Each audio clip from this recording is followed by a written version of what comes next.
My name is John Canning. I lived in Allegheny West probably from the early 1970s until we moved a couple blocks away into the central north side around, I guess it was about 8 or 9 years ago.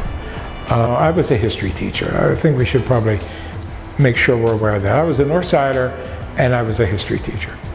And so I was aware of what changes were beginning to occur in some of these neighborhoods.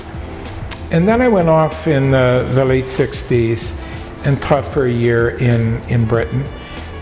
Lived a little bit north of London, became very conscious of ways in which the British had a sense of history and had a sense of neighborhood history and a sense of not preserving things simply to make them upscale economically, but to preserve them because they were part of the history of the community. I became interested in these North Side neighborhoods because I lived all my life prior to moving here on the North Side.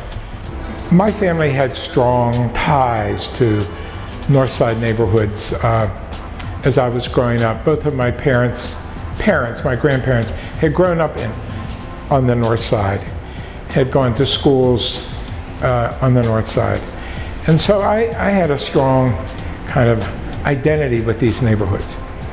When I came back from teaching in England, I was aware that some sad things had occurred following the death of Dr. King. And so I began to look for some places to live in what is now the Mexican War Streets area. It had just sort of taken on that identity.